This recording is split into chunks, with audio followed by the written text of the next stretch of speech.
Okay. Yeah. Morning, my name is Rick Hall. I'm with the law firm of Barnes and Thornburg, and I'm counsel to Cass County. That is, I represent the county in this proposed wind farm in working with counsel to the developer in putting together agreements that would reflect the relationship between the county and the developer. I've worked all across the state in different counties, from up in the northwest part of the state in Benton County and White County to down in the central part of the state, tipped in Miami, and even to the west in Jay and Randolph, and always on the side of the county in putting together agreements that would really serve three purposes for the county. First, go to the next slide if you would. There's really three objectives in the agreements that we put together for the county. The first is to maximize the economic benefits for the county. And Jason outlined some of those, and we'll go through those in a little bit in terms of how they relate to the agreement with the wind farm developer. Also, the objective is to facilitate the use of the county roads in a safe way so that the project can be completed with minimal disruption to the county, and then also to protect and improve the county's assets. So in order to accomplish these objectives, there's three agreements, and they're all required by your zoning ordinance. There's an economic development agreement, a road use agreement, and a decommissioning agreement. So we have negotiated with counsel to the developer to put together forms of agreements that I believe have been available publicly, or at least are presented today to the commissioners publicly. And what I'm going to do now is walk through the basic terms of each of those agreements. So the first is the economic development agreement. The economic development agreement outlines the project that's going to be completed by RES. And it would be 200 megawatts, as Jason stated earlier. The investment would be $335 million. It would also generate what the wind company has told us is an estimated $1.4 million in landowner payments, that is, payments to the individual landowners that have leases on their property. It would create 6 to 10 full-time permanent jobs, and those jobs would be have salaries that are between $65,000 and $90,000 per job. The main financial terms in the economic development agreement, as Jason indicated earlier, there is an economic development payment that's made by the wind company to the county, and the total amount of those payments are $5 million. They're made in 4 payments, starting at the commencement of construction of the wind farm, and then the first, second, and third anniversaries following the start of that construction. So it would be $1.25 million in 4 payments for a total of $5 million. That is cash that is available to the county to be applied for general legal purposes of the county, and it would be determined by the county commissioners and the county council as to exactly how that money is used. That amount was arrived at based on an estimated project size of 200 megawatts. So because it's not an exact science as to how much would be built, they're estimating 200 megawatts. In the event that they were to build more than 200 megawatts, then the company would have to pay an additional $25,000 per megawatt for every megawatt over 200. Now, when a developer puts in place a wind project like this, they typically set up a single-purpose legal entity that is established for this project alone.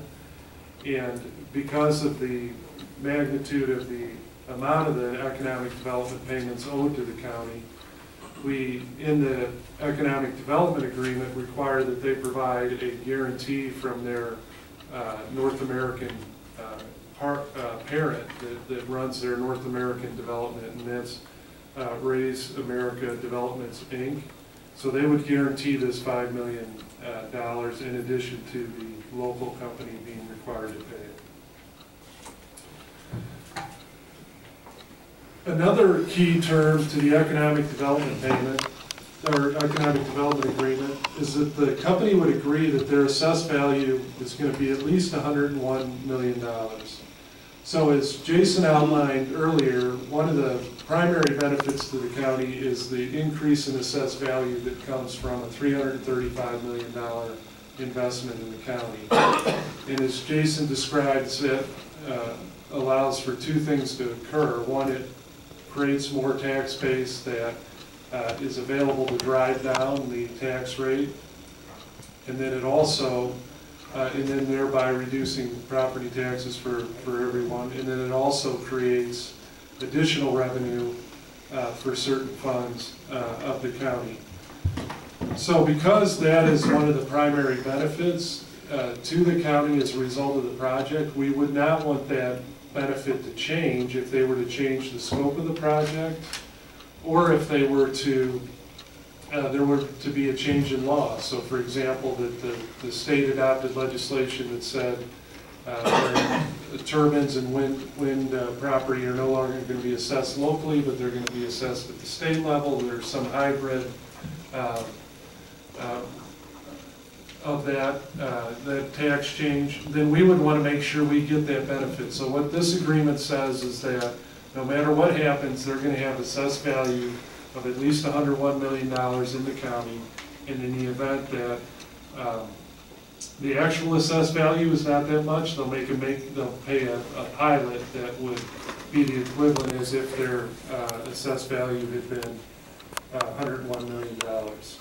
So this preserves those benefits that Jason describes. It also ensures the benefit of the diversified tax base in the county. One of the values of a wind farm here is that you're creating $101 million of assessed value that's of a different nature of other investment in your tax base. So you've diversified your tax base, and you're not in thereby, you know, broaden the different types of industries that you're dependent upon to run your county government and other government entities.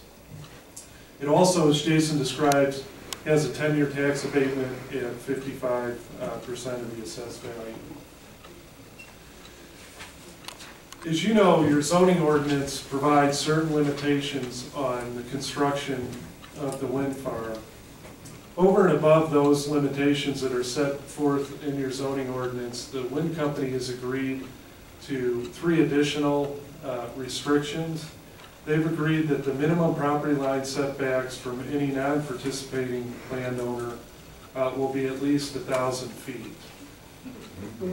In addition, they've also agreed that the minimum setbacks from any occupied residential dwelling will be 1,640 feet, and that the maximum decibel level standards for an occupied residential dwelling will not exceed 50 decibels, measured 50 feet from the nearest corner of the dwelling. So these are limitations that are not set forth in your zoning ordinance, but are set forth in the economic development agreement that they would be required to follow.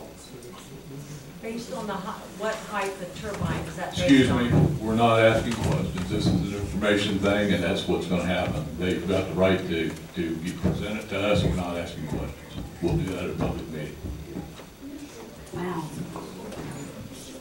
Okay, so the second agreement is the road use agreement.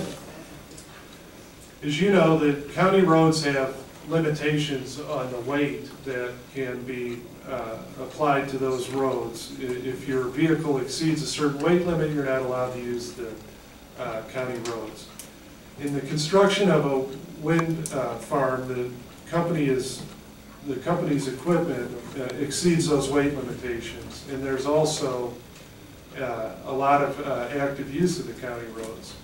So the road use agreement sets forth their right to use the county roads in excess of those limitations, but then also puts in place protections of the county to make sure that the county roads are in as good, if not better, condition at the end of the project than they are right now.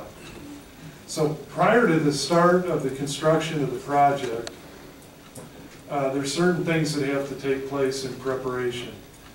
First, the developer, at least 60 days in advance, has to indicate which specific roads will be used. So the turbines will then be, at that point in time, the exact site of the turbines will be known, and the developer can map out what roads it intends to use to get to those specific locations.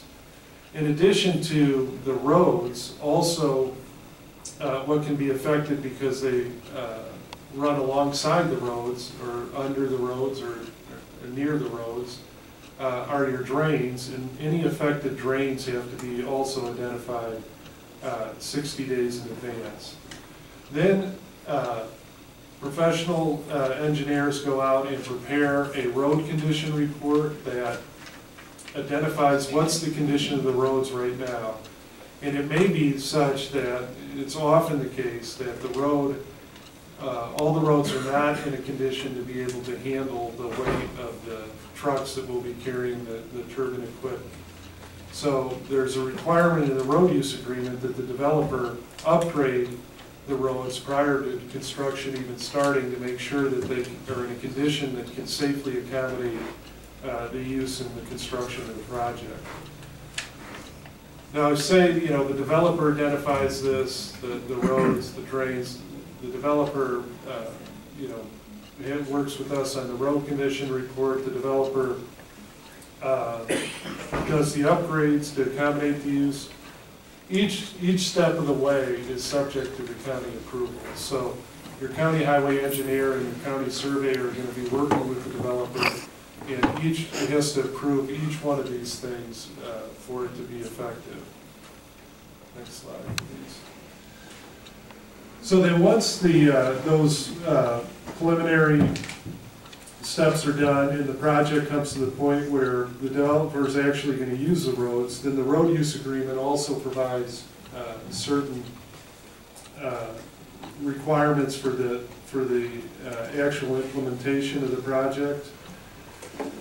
And during the construction of the roads, the developer has to coordinate with the county all temporary road closures. So those, because of the size of the trucks, there's going to be times where roads would have to be temporarily closed. Those would be subject to approval of the county, and they would also be communicated with all other public entities in the county. So there's a system put in place where the schools would know, the 911, other emergency agencies would know exactly when roads are going to be closed so that they can coordinate with bus routes and any emergency runs that would take place during that time.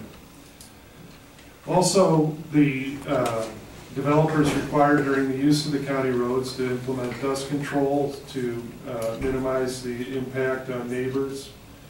They're also required to promptly repair any road damage. So, of course, notwithstanding the upgrades in advance of the start of the project, there could be a repair that's necessary as a result of the use of the roads during construction. They're required to promptly repair that. And to the extent that they violate any of the provisions of the agreement, there's fines that are in place that they would have to pay. And this is just simply a summary of how this would operate. It's set forth in much greater detail in the road use agreement. And the road use agreement has been reviewed by your county highway folks as well as your county surveyor, and they have worked in arriving at the agreement that's before you today.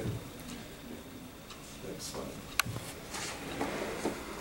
After the county roads are constructed, then the developer is required to restore all the damage to the roads in the drains. And in the road use agreement, there's specific standards that the roads have to be improved to. These standards, again, have been approved by your county highway folks. And at the end of the day, the roads will be in at least as good, if not better, condition than they exist right now in the area. The developer is then required to warranty all the repairs to the roads and the drains for at least 3 years, which should be sufficient time to identify if there's any significant defects. Next slide, please. Now, this is a significant cost to upgrade these roads after construction.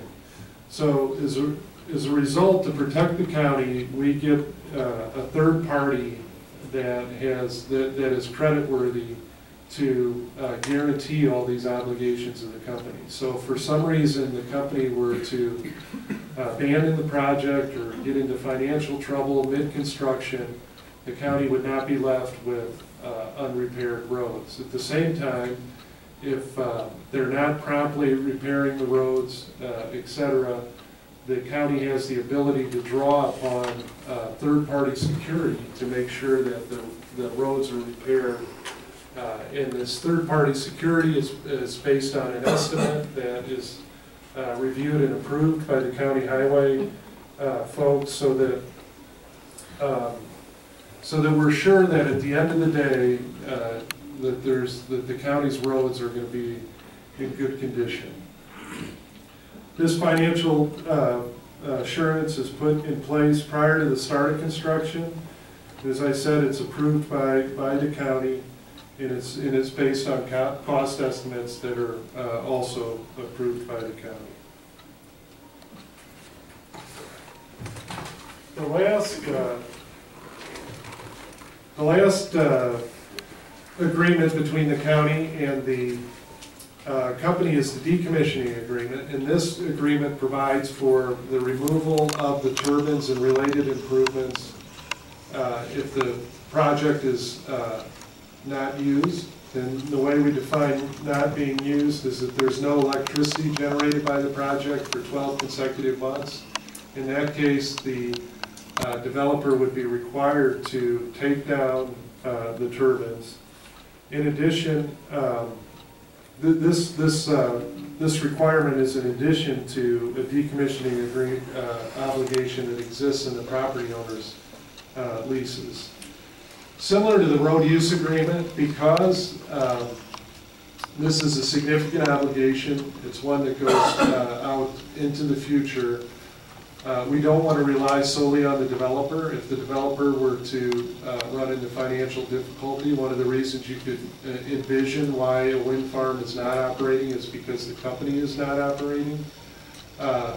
In that scenario, we would not want to rely on the company to decommission, so we go out and get third-party security. So prior to the start of the construction of the project, the decommissioning agreement requires them to post a bond or a letter of credit from a creditworthy company. We review that and approve that, as well as all the terms.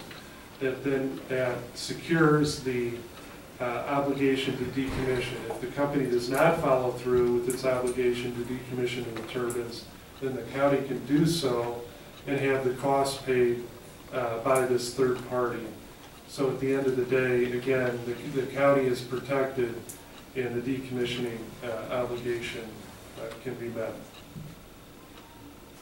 I'd be happy to answer any questions. I think the only thing that we want to bring up, and we're not going to have questions until we have our public meeting, is this is based on 200 megawatts. So the possibility of being over at 200 megawatt is the reason for the $25,000 per megawatt figure. That's right. Okay. Yeah, other commissioners have a question? Thank you very much for your presentation. I appreciate it. Thank you.